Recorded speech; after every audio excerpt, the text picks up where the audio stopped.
Up to the 30, the 20, 10, 5. Torrey Horton back to the end zone. 48-yard play. Guess who? Body up the middle, making another move to the outside. 15, 10, end zone again. Keeps it. Nice move by Brown. He's got space. He's got 6. 35-yard touchdown for Byron Brown. A record-setting night for the South Florida quarterback. Down so far, a little bit of a high snap. Genty right up the middle. Genty has room. Ashton Genty, give him 6. Second and long. Lagar tries to fit it in. Runnels, it does. Runnels stays up. Rashawn's offense 4-3 wheels. Incredible effort for all. The G5 Hive. All G5, all the time. Welcome to the G5 Hive Live. We are excited to bring you the G5 college football coverage you love each and every week. I am Luke. I am joined by my co-host, Justice. 2 weeks in a row. Some say it's heating up when I got my finger pointing the right way.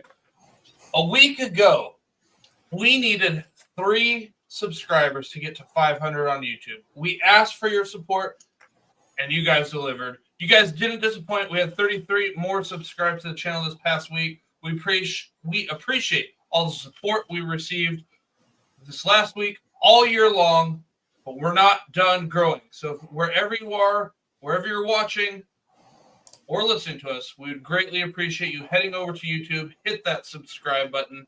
The G5 Hive merchandise store is now live. Link in the YouTube video comments, as well as pinned to our X page and on the bottom of the screen.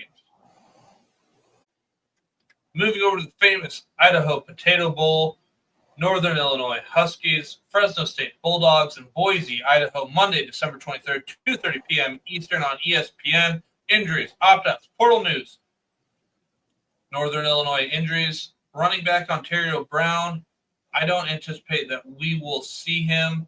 Coach Hammock previously mentioned in a press conference that his status would depend on when they're scheduled to play in their bowl game. They got an earlier bowl game than they could have. So based on those comments, I'm going to lean Ontario Brown. Will be missed here for NIU. Opt-outs, portal, NIU will allow portal guys to play. It's just all going to be player dependent if they will actually go or not. So that will be something to watch as we get closer. And, you'll have agents and people in different people's ears. So I think this will go right up to pretty much like roughly game day, a day before or so, with who's going to be there or not for NIU. Fresno State injuries. Technically, he's in the portal, Malik Sherrod, but he's still battling a foot injury. I've seen some rumors out there that, he kind of hung it up early, this and that. Like, he had a foot injury. That's the reason he missed this year. I don't know what else to tell you guys other than that. So I put him in the injuries category, even though he is in the portal and in the opt-out section.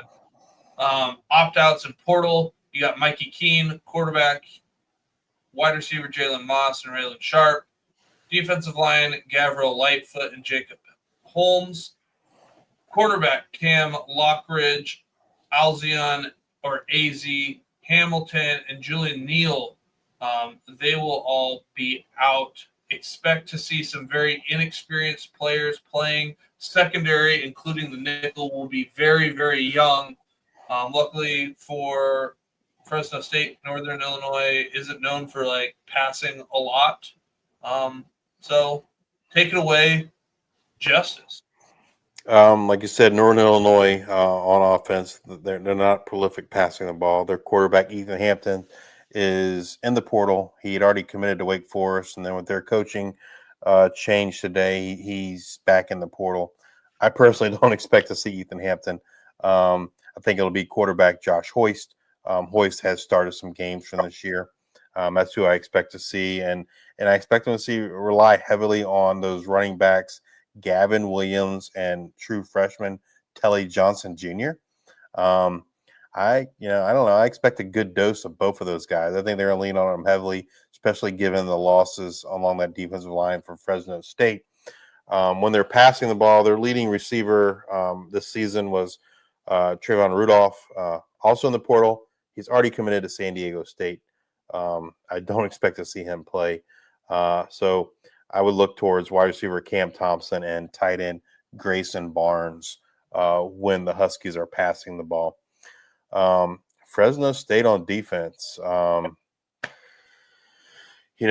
think probably the two guys to watch out for, the two names are their linebackers, and they're going to need to be huge in this game for them, given the losses in the defensive front and in the defensive backfield.